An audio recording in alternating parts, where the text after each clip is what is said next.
Could Nick Caserio and DeMeco Ryans have the same mindset this year that they had in 2023? What Will Anderson and CJ Stroud could have to do with the Texans draft in the present? Plus, is this workout video really making you that excited? We'll talk about a lot. Locker room, less than a month away from the draft. Let's go. Yeah. It's the Locker Room on YouTube.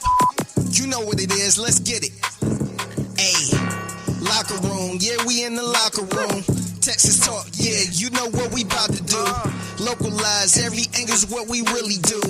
We the source. We the pulse of the city too. It is workout video season. We are 4 weeks away from the NFL draft. It is the Locker Room, #1 source for Texans digital content. We'll see you at Spanky's. One sleep away. Myself and Cody Stoots will be there. We want to see you. We delayed the start of this for this Cougs game. Man, what a tough outing that was. Although maybe there's kind of a prayer right now. Maybe we'll be live streaming as something crazy happens. It is March Madness. So maybe they can figure some stuff out. So I was thinking about the Texans and the conversation that we've been having at this point with the draft. And it centers on what's going to happen at 28. And it also centers on what's going to happen 10 picks later at 38.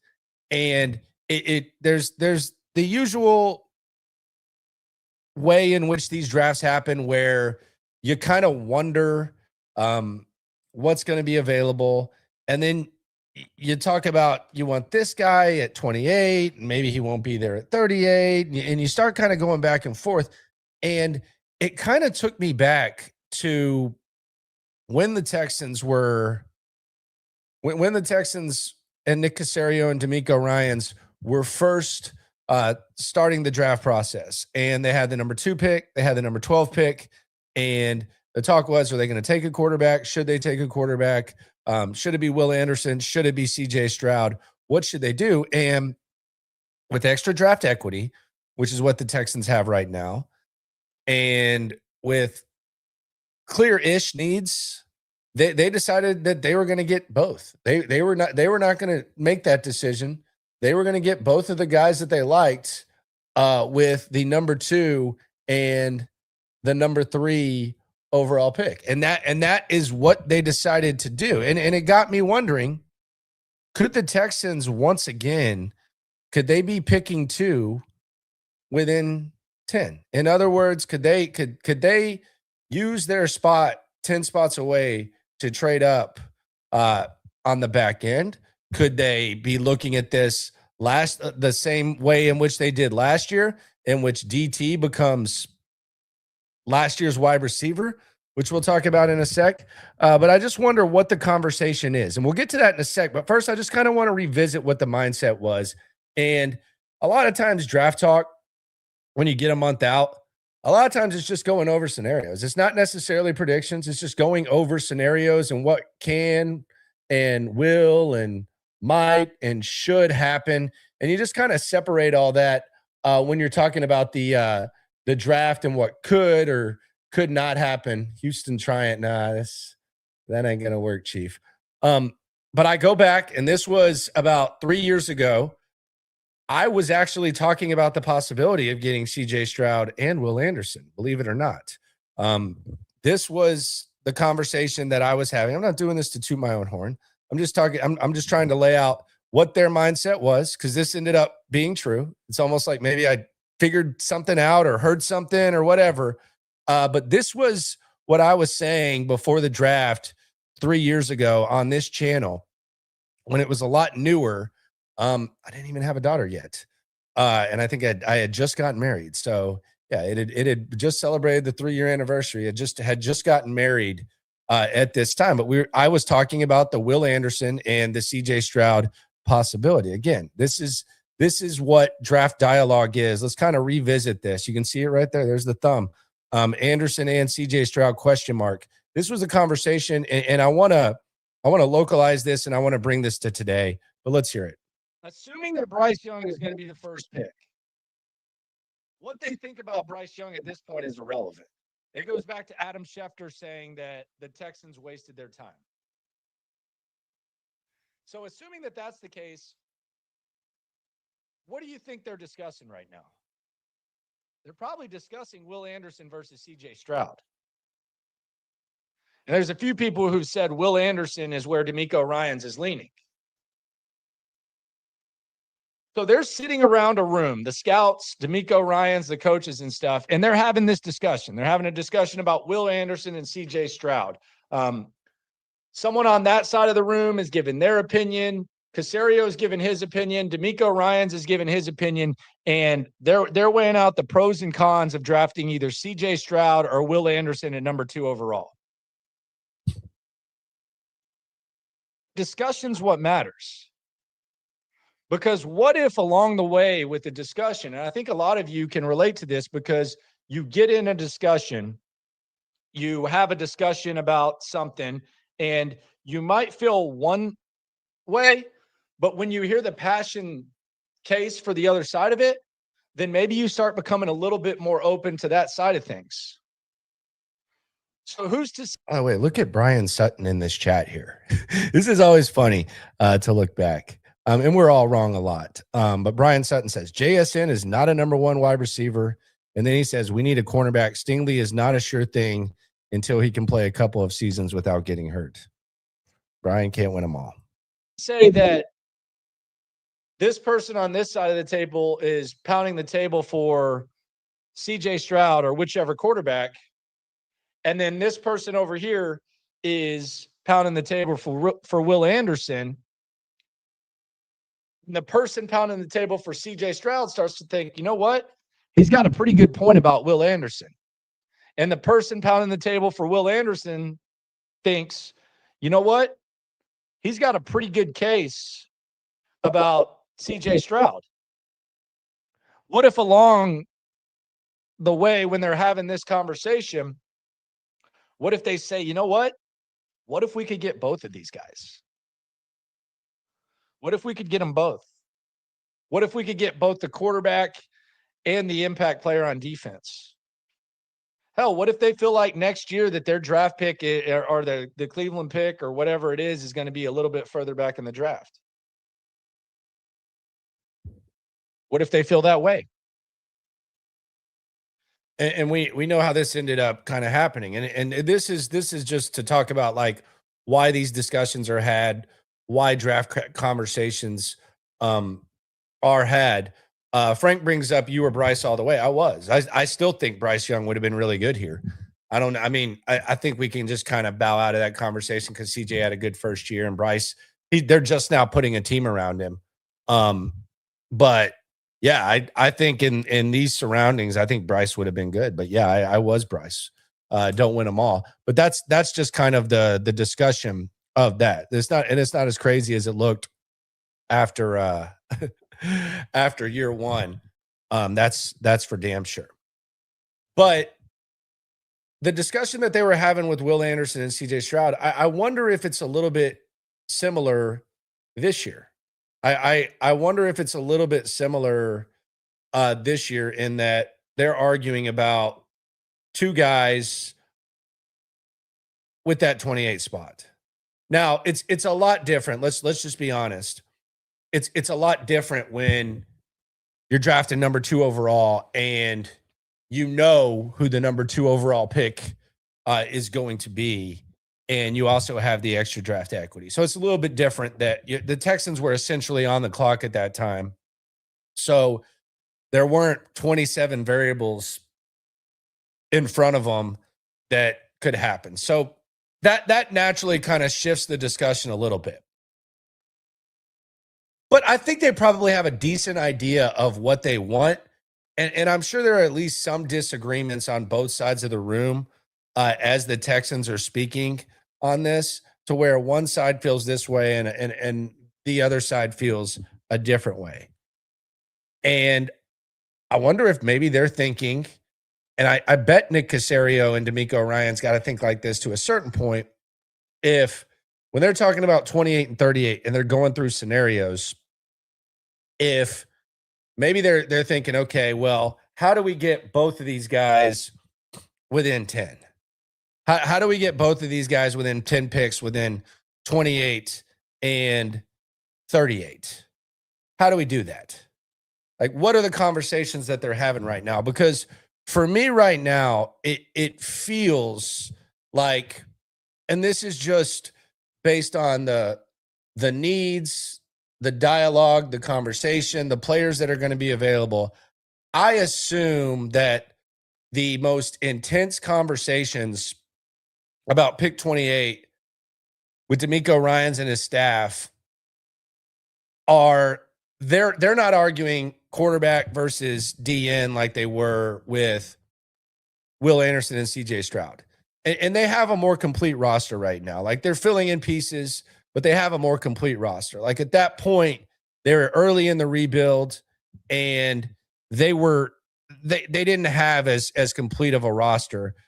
So there were a lot of possibilities. Like, you could have basically thrown a dart at a board of positions, and you probably would have been able to convince yourself that perhaps you needed that position. In this instance, it feels like there's probably just an argument, a discussion, conversations about defensive linemen. Like, that's what it feels like is probably happening. And DeMeco, he'll never admit this. You can read between the lines. You can take the context clues. Like, DeMeco Ryans has had a lot of wisdom whenever he's talking about young defensive linemen.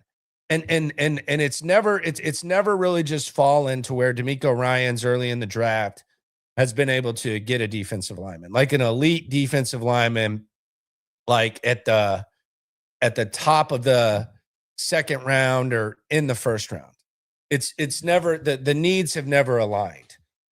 With the Will Anderson thing, that was obviously his guy, but they traded their second round pick and they didn't add a D lineman. The next year, when they traded for Diggs and then they traded back, they needed a corner, so they had to go Lassiter. Last year, you needed receivers really bad, and you also needed offensive line. It's never really aligned to where DeMeco Ryans has been able to get his defensive lineman. Now, he's fixed one of the holes on the defense last year, which was safety. I think D-line depth was something that was a big problem last year in certain times, and really it hasn't really changed. You still have Togiai, you still have Rankins, but behind that, it's basically what the concern was. So now that's probably the debate that they're having is, which defensive lineman do you like? And we've gone through all those names. We've gone through all those names, and we'll continue to go through those names, the defensive linemen. So I would assume that that's a big part of their conversation is DeMeco Ryans is crunching tape. The scouts are crunching tape, and they're arguing about defensive linemen, from Banks's injury to McDonald, and can he do what we want, to Lee Hunter over there at Tech, other guys as well on the D-line. That's the conversation that I think that they're probably having. Now, the other question is, and this was brought up yesterday, is does DeMeco want more than one interior defensive lineman? Because he wants to rotate guys.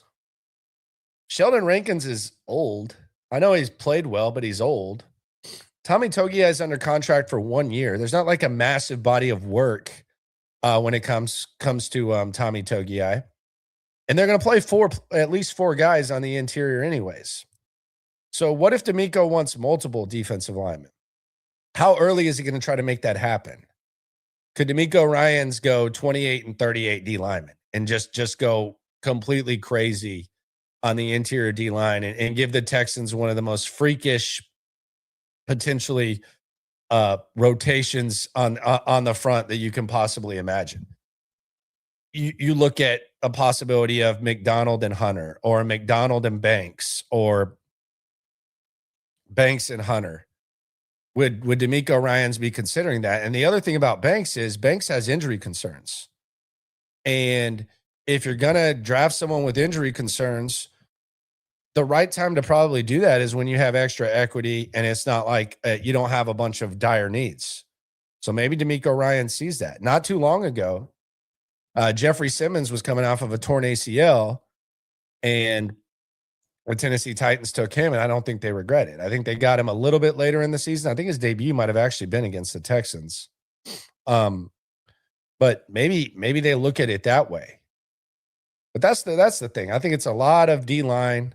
I think it's 28 and 38, and maybe you try to get two guys. And maybe you don't do it at 28 and 38. Maybe you do it at 28, 38, 28, then you pick something else at 38. And then you do it a little bit later. Maybe Hunter falls to your third pick. And maybe we talk 2023. Maybe this year can be a lot like 2025, where the Texans took Jaden Higgins and they took Jalen Noel, and they doubled up on the receivers. And a lot of that had to do with you had a need at wide receiver, so you needed to draft Higgins. And then you had a guy under contract for 1 year in Christian Kirk. So you drafted Jalen Noel after that. So what if last year's wide receiver is this year's DT? There's a possibility that that's the case too. Maybe they fixed that interior D line like they fixed. We'll see. There's still some stuff to see from the wideouts. But maybe they approach the DT position like they did the wideouts last year. Just got to wonder what the conversation's like, what the dialogue's like, and how they're going to act that out. Now, the next thing is a question I'm going to ask y'all. If you could have two, and let's be realistic, pick two within the 10 picks, 28 and 38. If you could have two guys, what two guys would you want? What would be your dream scenario of picking two within 10 that you would see realistic? Are you going D lineman? Are you taking Caden McDonald, like all the mocks are? And then 10 spots later, are you taking a tight end? Like maybe a Eli Stowers? Are you going to go cross your fingers and hope that CJ Allen falls?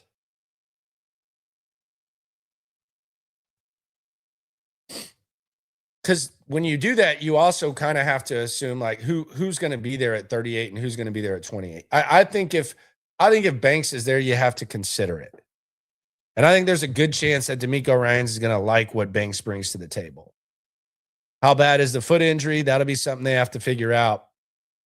And then if you get a safer defensive lineman on day 2 of the draft, whether it be Lee Hunter or some of the other guys we're talking about, then you kind of have the safe one, and then you have the swing for the fences. When you have that extra chip, I'm always using casino analogies. When you have that extra black chip, your buddy maybe gets hot, he gives you an extra black chip, you're more willing to throw that on the table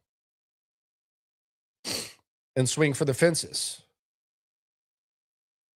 So I think it's D lineman, and I think DeMeco Ryans might be thinking about getting 2 D linemen. I don't think there's like a passionate argument here. I don't think DeMeco Ryans is going to shy away from drafting a defensive lineman. I think it's going to take a lot to get him off of that thought process. I really do. I think it's going to take a lot to get DeMeco Ryans off of that thought process of taking a defensive lineman when it makes sense, when it's a need, and when he finally has the opportunity to do it. I know that y'all aren't there, but we go through everything that DeMeco Ryans says, and we always try. And when I say we, me and Cody Stoots, SNL, which you can see and hear right here on YouTube, Monday through Friday at 4:00. We try to go through like what DeMeco says, what his mindset is, what makes DeMeco tick. And it's always been very noticeable that the young D lineman he has a lot of fascination for. And it's always the young D lineman that potentially they maybe could have drafted. Byron Murphy was kind of a long shot, and they ended up trading out trading their pick before, they wouldn't have had the opportunity. But had they potentially gotten that opportunity, I wonder if DeMeco Ryans would have wanted to make the trade that they did to get out of there. If you ever hear DeMeco Ryans talk about Byron Murphy, he has a hell of a lot of respect for him, and it's not just like the typical coaches speak praise type of thing. He has that type of respect. Anytime he talks about a DT, he lights up. And he really hasn't had, he's had elite corners. He's had elite DNs. He's had pretty good linebacker play. Now, I wouldn't say like elite, but the D-line play is something he just hasn't had an opportunity to take advantage of. So I think DeMeco Ryans is going to definitely pounce on that. There's zero doubt about it. He's undoubtedly going to pounce on the opportunity to get his D lineman. Maybe he'll go for 2. I don't think it would be crazy. I really don't think it would be crazy. I look, building a complete team, tight end, all that. I think with these tight ends that we're talking about, assuming they don't like Stowers, and even if they do, you might even be able to get that a little bit later. There is the opportunity at DT at 28 and 38 is actually kind of scary. It's actually kind of scary how that whole thing shapes up. Like the names that we're talking about and putting those guys, the other element of this is that you always hear DeMeco Ryans talk about iron sharpening iron and all that. Like the other element of this is that they're going to be playing next to Will Anderson and Danielle Hunter for at least the next 2 years. It's a scary thing. And with the attention they've paid to the offensive line, I'm not saying the offensive line is a fixed product. Like in an ideal world, after day 2, you would probably like to have one of the top centers, one of the top 5 tight ends, and one of the top 5 DTs. I think that's a realistic grocery list. And that's not blindly saying it. We talk about these guys all the time. At the end of day 2, you have extra picks. You have extra picks. And I'll pull up the draft picks here because a lot of y'all aren't as nerdy. Like some are nerdier than others when it comes to this. But we'll just pull up the picks. And this is kind of where we're at. The Texans actually posted this on their social media. So you have 28, 38, 59, 69. So the left side is your day 1 through 2. The left side is your day 1 through 2. The right side is your day 3, which will be when we're having a draft party and we're all having a really good time. And we'll let you know where that is very soon. Got some big stuff going on with that. But you have 28, 38, 59, 69. So in the top 70 picks, a top 5 DT, a top 5 tight end,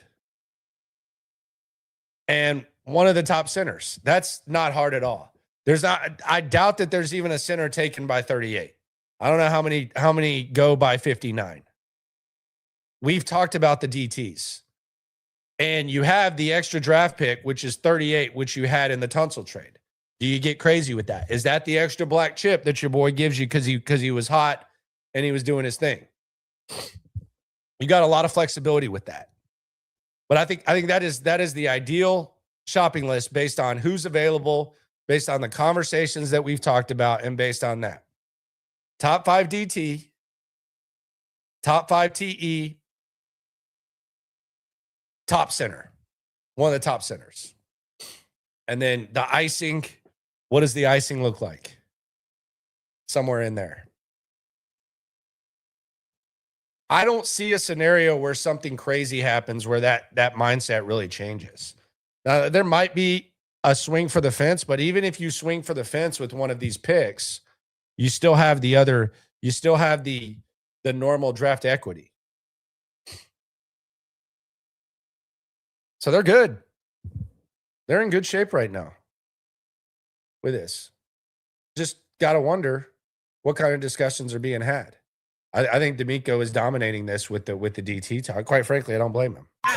Swarm.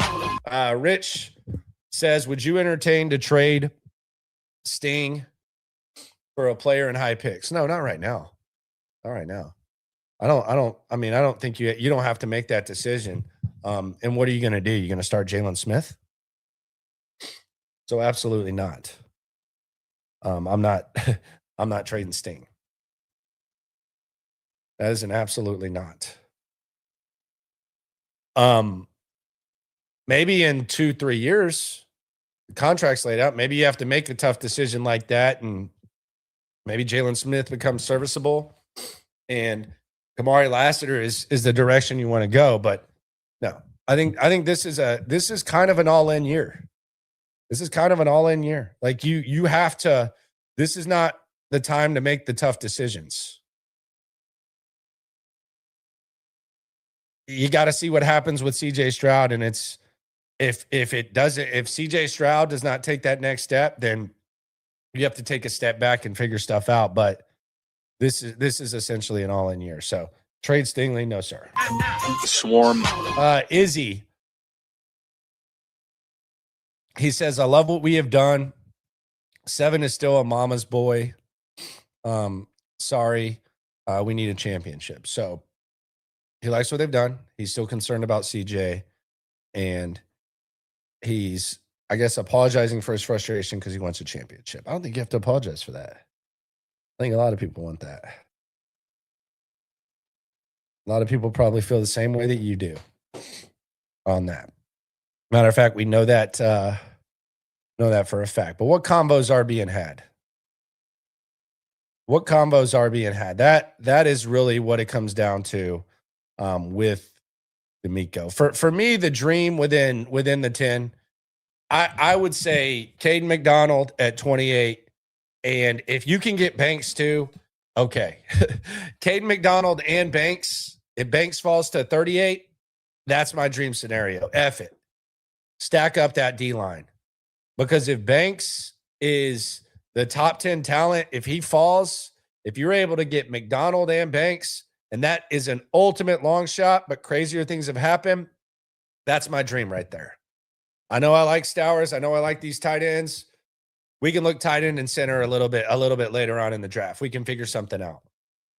But my dream two-piece is Banks and McDonald. You have the run stopper, and you have just the total ass kicker. And those are your rotational guys. You're rotating those guys with Tommy Togiai and Rankins. And then once Rankins is old, hopefully those guys are good players and they hit the ground running. I think it's a recipe for success. And the one guy who Nick Caserio looks up to, and I know the Texans kind of have a version of this on the outside, so I'm not sitting here saying like they've neglected the D-line or anything like that, but if you look at the approach that Philadelphia took, like when they built their squad, and they just built a roster from top to bottom. I mean, my God, like they've had a hell of a lot of talent the last few years. But in the top of the draft, they went pretty heavy D-line. They got the two guys from Georgia. They got Jordan Davis. Texans probably could have had, but they went with Kenyon Green, trade back. And they got Jalen Carter. So I think the Texans, we know that Caserio kind of respects what Howie Roseman does. I think if the Texans add that type of element and that type of talent and that type of upside, it's actually kind of scary to think about. Because they already have a really good defense, but you add those guys and some rotational guys, it's scary. They're adding one. Like it's kind of dangerous to speak in absolutes when it comes to the draft. They're adding a D lineman. Like it's happening within the first, I think the first pick, but within the first 3, they're adding a D lineman. If they don't, then something crazy happened. If they don't add, I'll put it this way: if they don't add a D lineman, barring no trades, if they don't add a D lineman, at least one within the first 3 picks, 10 ounces of apple cider vinegar. On day 2 of the draft, live on the SNL stream, hold me accountable to this. If they don't add, barring a trade, if they don't add at least one D lineman within the first 3 picks, 10 ounces of apple cider vinegar.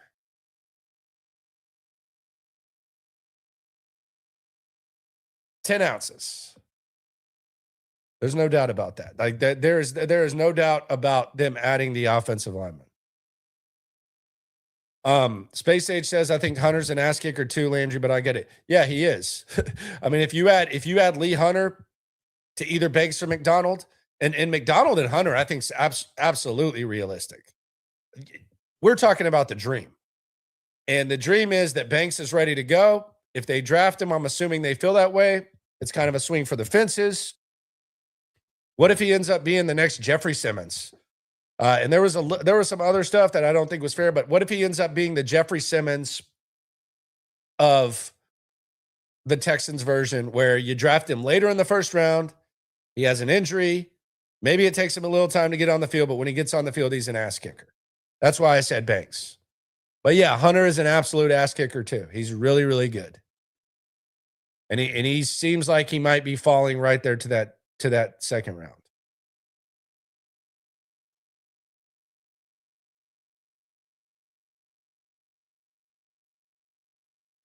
It's going to be interesting. I don't know who the most swarm player in the draft is. I really don't. Like, I feel like it's weird that that's become like he is swarm.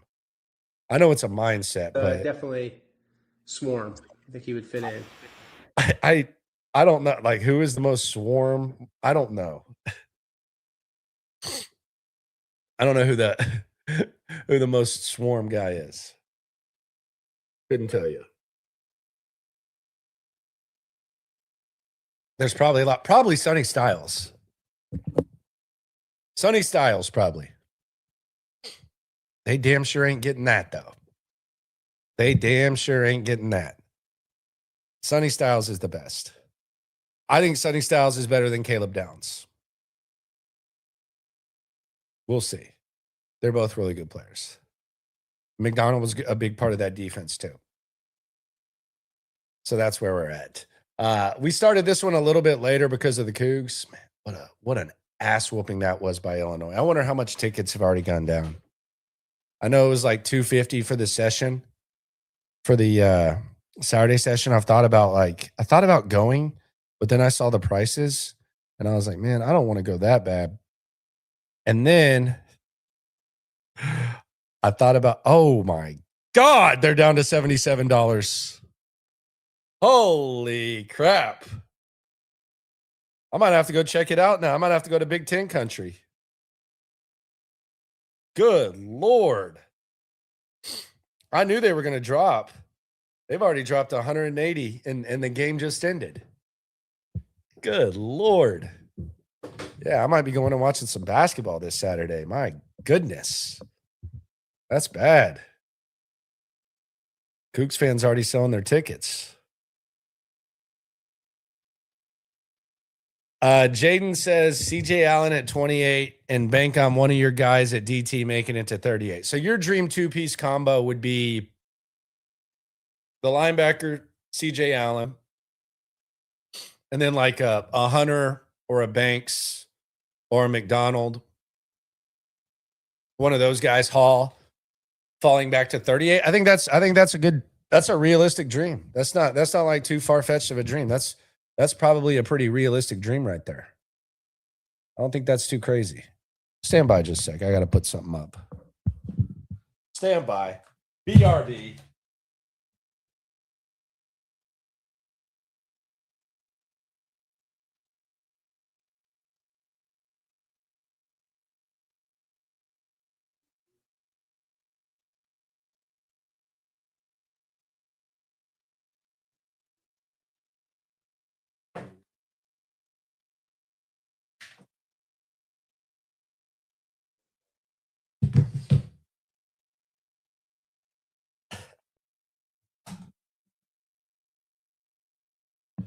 All right, there we go. Apologies. Had to charge something up. On the chat here on the locker room post Cougs edition. We stood down for the Cougs. Swarm. TX Perp Sipper says at this point it's already obvious we're picking McDonald, Banks, or Woods. Yeah, I said Hall, I meant Woods in the first round. We just don't know which one. Yeah, I mean, I think that's the conversation that DeMeco's having, and that's the arguments they're having. And I think it's something he's going to have a strong opinion on. I'm not sitting here saying that DeMeco Ryans is just kind of going to sit there when it comes to the offense, but he has a strong opinion on this. And DeMeco is the football king. Now, we have King Cole, who's the king of the O-line. We know that. But DeMeco's the football king. We know that. So whoever he wants is who they're going to go with. Period, point blank, end of story, especially with his defense. It's his defense. And he has credibility in doing so. So, yeah, and I think you would be good with either one of those guys. Woods is interesting because he did have the bad year. Now, y'all mentioned Swarm, and we kind of have some fun with the whole Swarm thing. Definitely Swarm. If his bad season last year is because he wasn't giving effort or they didn't think he was, quote, swarming enough, then I don't know that Woods is gonna be a Texan. And I've asked DeMeco, like, can you create swarm? I've asked him before, and the answer is basically, that's something that you either have or you don't. That's what he has said. I tend to believe that he could probably develop it. I just don't know that if all things are equal and he sees McDonald doing what he did and Banks doing what he did, I don't know. I don't know that like in this tight of a group, they're probably going to want to know what the hell went on there with this down here. So I think we'll have to figure out if Peter Woods' bad year was as a result of not swarming enough. Is he swarm? That's the question. Brandon Hollum says on the chat, by the way, Brandon, if you what were we talking about the other day? Damn it, what were we talking about the other day on SNL? Help me out. Remind me in the chat. Because shout out to Brandon, he's always in. What were we talking about? Remind me. There's a lot has gone on since SNL. A lot of daddy duty, a lot of basketball watching, a lot of high grade marijuana called Kush on the streets. So remind me. It's bothering me. What were we talking about earlier today? But he says people were saying Walter Nolan wasn't sworn, but I wish DeMeco. I wish DeMeco. I bet DeMeco wishes he had him. Yeah, I don't. Were they saying that? I guess that was it. I don't know. He's a little bit of he was a little bit of a crazy guy, right? I don't know that DeMeco's like against crazy. Was Walter Nolan not a swarm guy? Perhaps. I don't know, but yeah, I think DeMeco would have liked Walter Nolan too. We were talking about that possibility last year. Philly to Texas on Z chat. Swarm. Let me know y'all's dream 2. Put dream 2 in front of it too, so I know what y'all are talking about. Or I know to go to that.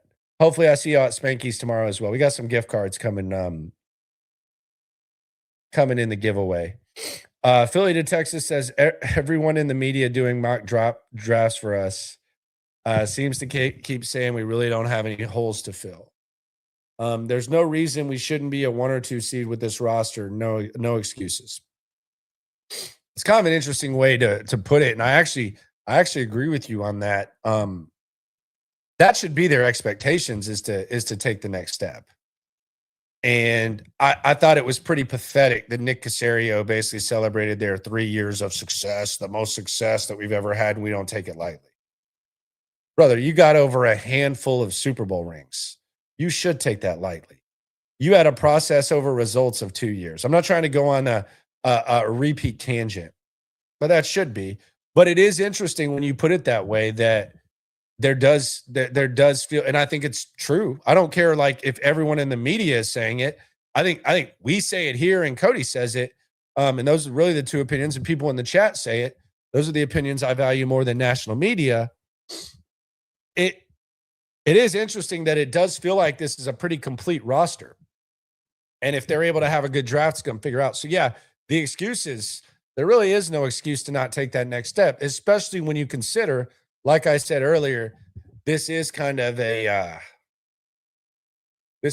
an all-in-ish year with CJ Stroud.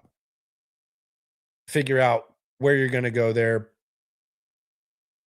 and if you're going to commit, and if he's going to be the guy. What were we talking about? Oh, you're talking about Perkins from L. Yeah, we were talking about the linebackers. You said he was built like Christian Harris, which is crazy, by the way. That might be one. That's crazy, Brandon.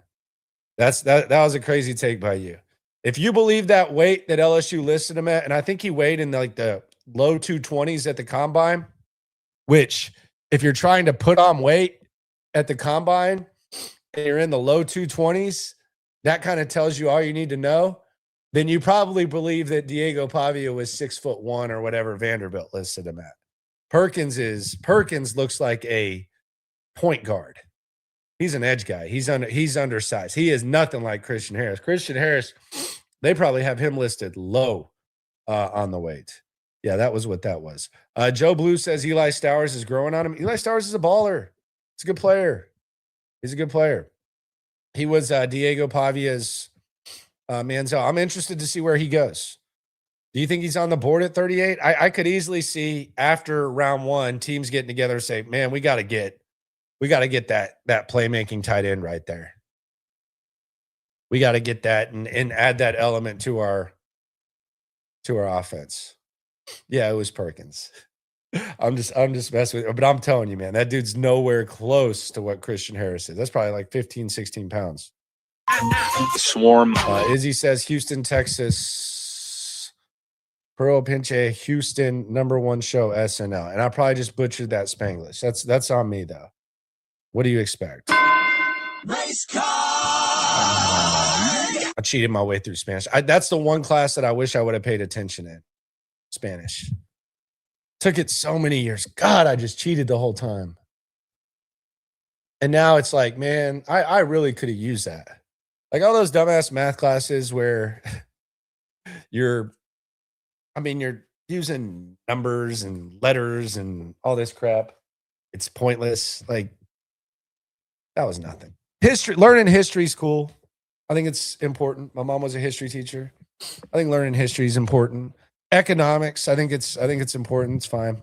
Probably pay attention, learn some stuff. Math gets your mind going. But man, if I would have just paid better attention in Spanish, would have been nice.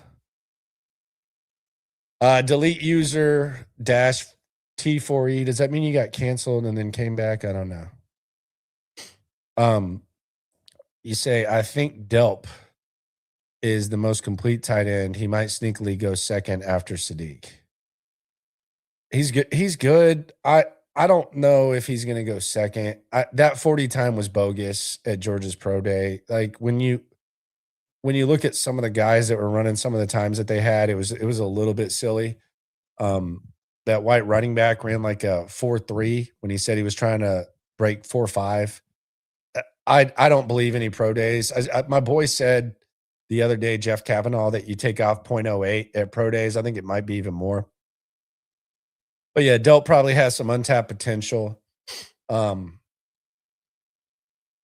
guess he could go to. I don't think so. I like Roush better. I like Roush out of Stanford. I like Sowers, and I like some of the other guys. Klein from Michigan. I think he's got some potential. And there's some other guys, but I do not like Max Clare out of Ohio State. I think he's too small, too much of like just a receiver. But Delp's fine. Second, like TE2, like when are we talking at TE2? I don't like him as much as you, but who knows? Is he Swarm? Is Oscar Delp Swarm? Let's ask the alpha. It's definitely Swarm. I think he would fit in. So there you go. There's that on the chat. Swarm. John Expo 713 says, you looking forward to the Michael Jackson movie in a few weeks? This is random. And it's kind of crazy because I almost feel like you're kind of spying on me or something like that, because I was actually watching that trailer today. I saw the preview. That's hilarious. I saw the preview. I saw a sign because I took my daughter to the movies today. And I saw like a Michael Jackson whenever it's coming out sign.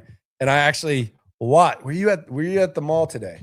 And I watched while we were eating in the food court, I watched the Michael Jackson trailer. I am looking forward to that movie. I like going to the movies. Big fan of going to the movies. The experience. I think the theater experience is still something I appreciate. So yeah, I'm looking forward to that Michael Jackson movie.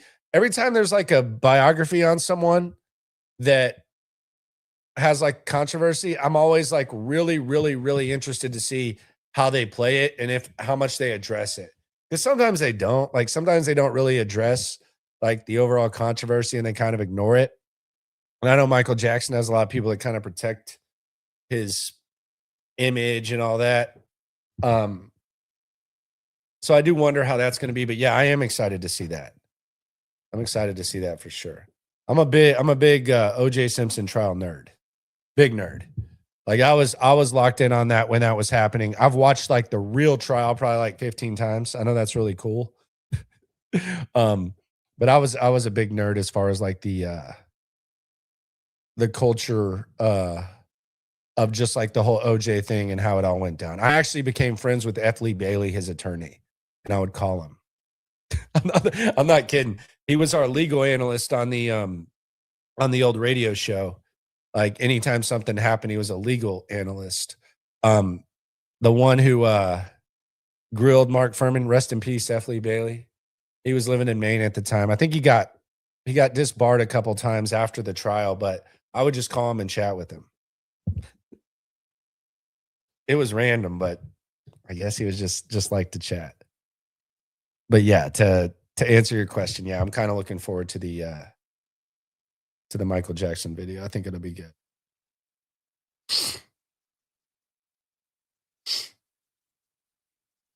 Someone says, will he be the Neverland tight end? That is funny. Dre on Z-Chat. Swarm. He says, what's the hype with Tank Dell? He never had a 1K year. He's built like a 10-year-old boy. He's injury prone and fragile. Well, you're about to get a lot of people upset with you, Dre. You're about to get a lot of people upset with you, Dre. I think it might be that he's just really likable. He does have that aura when he's on the field. He had a really good start to his career. There's been some tragic situations on the field to where you kind of feel bad for him. The little guy, like the guy who's smaller, I think sometimes people like develop soft spots because it's kind of fun to watch. And he also happens to have gone to college at U of H. So I think there is that. I think the injury prone thing is fair. And that was kind of the question. It's funny because the dialogue in his draft, and that's kind of how we started this thing, talking about the dialogue.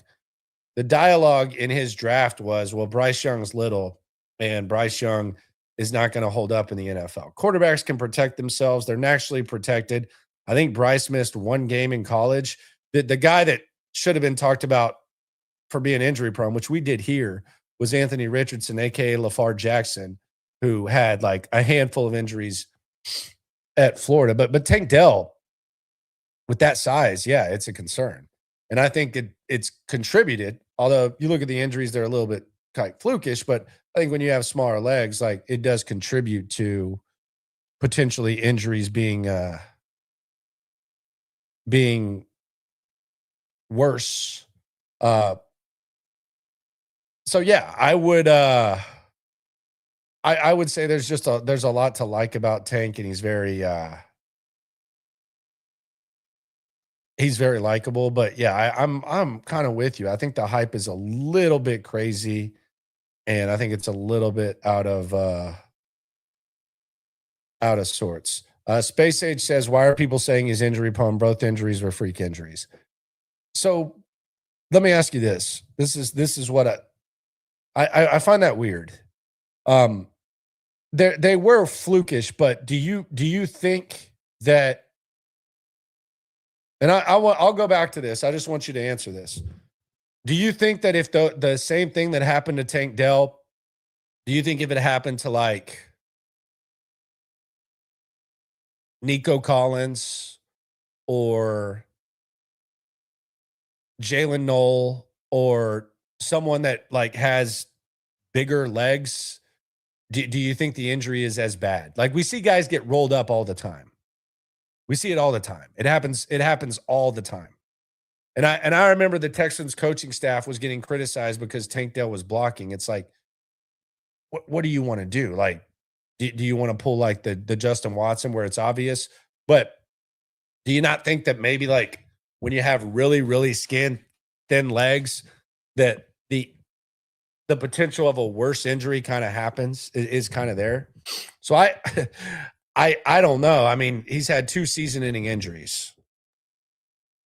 So that would be my question. Brandon, you are insane. He says Jared Wayne shot Tank Dell. That's crazy. That's crazy. Tank was balling out in that KC game. Before that, it felt like he was trying to find his way back on the find his way back from the original season-ending injury before the really bad one. I would say that. On the chat, Izzy says 3rd and 15, the same. 3rd and 15, the same. Don't even know what that means. Maybe I'm missing something. The other thing is that whether it's injury prone or not, and this is kind of the like, I think this is kind of like, I think it's kind of meat writing culture, and like, I guess the kids, what do y'all call it? Stan culture, where when you're assessing a player and when you talk about a player's injuries, like you kind of feel like you have to defend it. The question I would have is, with the injuries that Tank Dell has had in the last 3 years, like, do you think the likelihood of him staying healthy is higher or lower? The other day we brought up Nico Collins missing games, and there was kind of like I got like a jock sniff. I got a jock sniff back and forth, and the dude put a lot of thought into, or a lot of effort into what he said. I don't know about thought, but it was you can't blame Nico Collins for having a concussion. Nobody blames Nico Collins for having a concussion, but he had 2 concussions last year. It's definitely a concern when someone has 2 concussions and you haven't seen him on the field since. Guys have had to retire for stuff like that. So that's why I think maybe Nico Collins wears the Guardian cap. But like, whether Tank Dell is injury prone or not, like, do you feel good about Tank Dell staying healthy and being the best version of himself that we saw in 2023? Either way, you're rooting for him. It's just a weird thing to expect based on what it is. Like, whether you want to justify what happened or label it, or was it flukish, or is it because he's a little bit smart? Regardless of what it is, like, is lowering the bar of expectations for Tank Dell, is that unfair to him, or is it unfair to him to expect him to be what he was in 2023? Again, don't care about being wrong on that. I just don't understand kind of like the jock sniffing nature of needing to justify whether he's injury prone or not. Like, if someone has 2 season ending injuries, since when did we start like diagnosing whether or not he's had 2 season-ending injuries in 2 seasons. And one of them was really, really bad. So regardless of like the semantics of it, I just think sometimes there's just like, and with Tank, it's kind of crazy. It just the meat writing nature of it is just kind of interesting. I do want to bring up this Tank Dell video because I saw Sean Pendergast had retweeted this, and it was Jacob Texans Jacob on Twitter put up this Tank Dell workout video. And y'all know how I am about this. I'm always I think workout video season is it's one of like sometimes I just don't know. Like, I don't know if you're doing the player a favor by putting these up. And sometimes they're just so like, it's so ridiculous. And I always talk about like the Kenyon Green running through the sand video that was just got some of the aggregators just like so like, oh, he's coming back, he's gonna do his thing. I saw this one though when Pendergast put it up, and what Pendergast said I agree with, and you can see me with Pendergast right here on YouTube on the Texans Collective along with Stoots and Reggie every Monday at 6. But he said, I've never rooted so hard for someone to come back as I'm rooting for Tank Dell. And this is also the kind of thing about meat writing nature.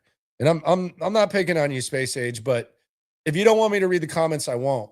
But he's saying, come on, Landry, you act like Tank wasn't balling as a rook. At no point did I say that.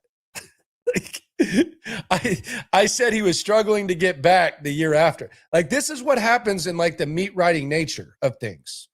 Like, some people watch ball, some people ride balls. It's cool either way. But don't get mad at me and say I'm saying stuff I didn't say. I didn't say that.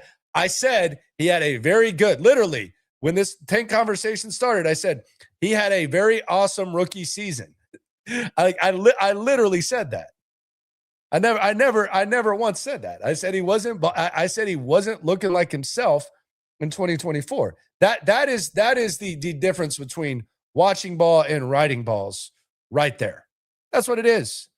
And he admits it. I love it, Space Age. I give you credit for it. I'm not picking on you. I'm just saying you don't have to project and say, you don't have to misquote me while you're riding. It's cool. Just ride. I'm riding for Tank till the wheels fall off. Good. Nobody's rooting against Tank. But don't put it past him. He has the heart of a lion. There you go. That's right there. That's admitting it right there. I love that, Space Age. I love that. I respect that, man. I respect that. But I did not ever say that he wasn't balling out his rookie season. I just said he got hurt. And then I said he struggled to get back to where he was. And as soon as we saw a glimpse of it, the Kansas City thing happened. So I never really said that. But it's all good. Ride with Tank Dell. It's a great dude to ride to ride for, however you want to ride for it. Awesome, man. I'm rooting for him too. I just consider what he's done already successful. But I want to ask y'all, how does this workout video make you feel? Because I know sometimes you see a workout video and you're like, all right. And some of you maybe haven't seen this. Texans Jacob on Twitter. He's an aggregator. But he put this out and Pendergast put it up. I'm going to bring it up. How does this make you feel? Like, does this pump you up? How does this make you feel? And again, sometimes I feel bad when these athletes get their videos out, but this is Tank Dell right there. We see him every day at the facility. Good vibe, all that. But does this get you fired up? I'm just asking. Because I don't know what the point of this was, if this was supposed to get someone excited or what, but here you go.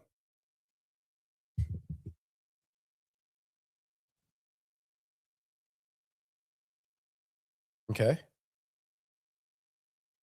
Getting some cuts in. Looks like he's warming up a little bit.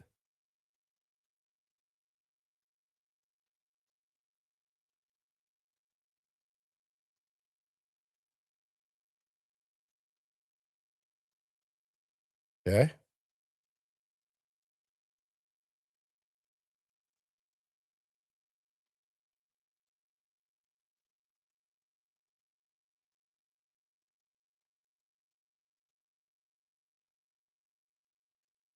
Okay. Looks like, is he okay? Yeah.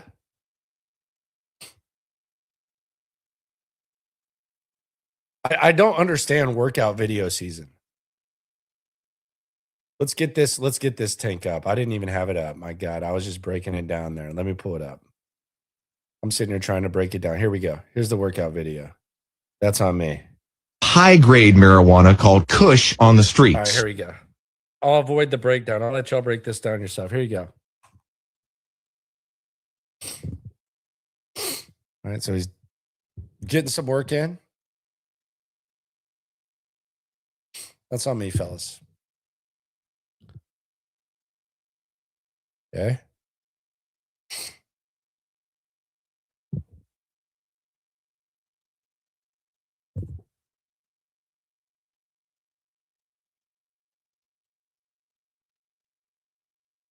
All right.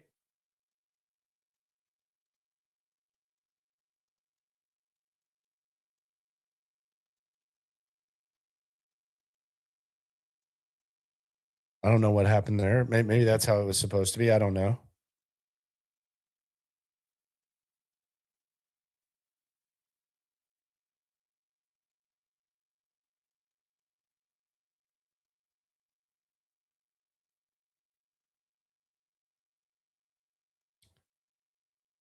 Rob says his right leg looks smaller than the left. So I'm just asking, and this is part of why I kind of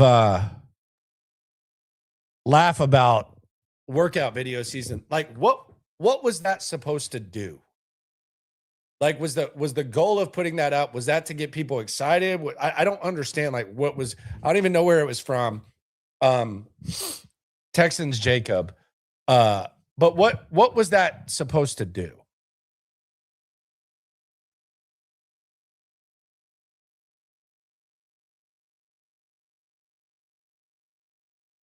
So I want to see like what were the comments here? Like I'm not usually like a comment guy, but let's see what people were saying to this.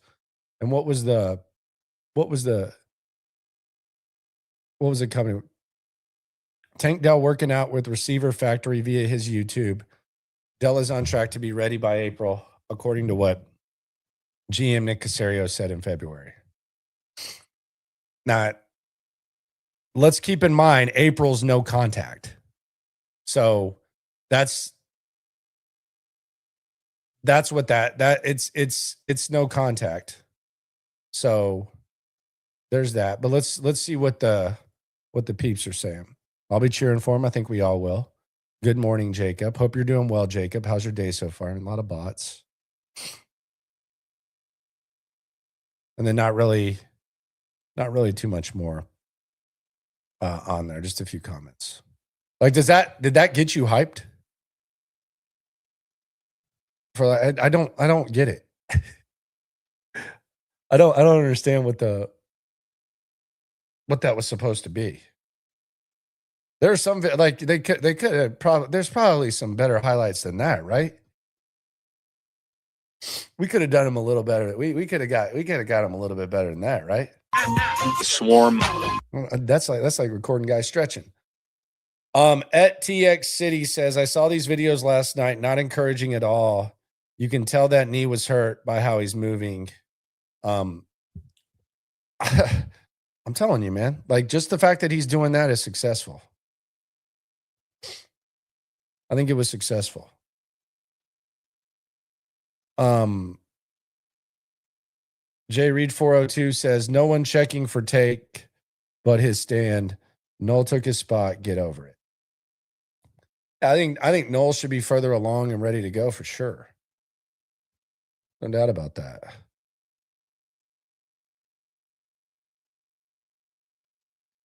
There's no doubt about that. But yeah. Easy to root for Tank Dell. There's no doubt. Easy to I just think sometimes you put these videos up. I don't know if that was doing him any like favors or anything like that. I don't know. But he should be out there maybe in April. I think in OTAs when there's no contact. I think it'd be a good step. Now, when will he get cleared for contact? That's probably going to be a little bit more of a process, but we'll see. Be fun. We'll see how they shape up in the draft. Hell of a time. Appreciate everyone for rolling through. Sorry about that Cougs loss. We started a little bit late because of that. What an absolute disaster that was. That was so bad. My goodness. Let me know your dream 2 at 38 and 28. Let me know how y'all feel about that.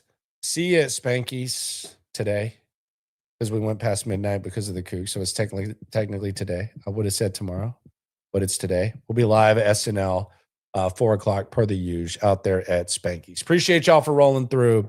Subscribe, like, ride along. Always remember, when it comes to this Texan stuff, we're all in it together. Appreciate you. The city too.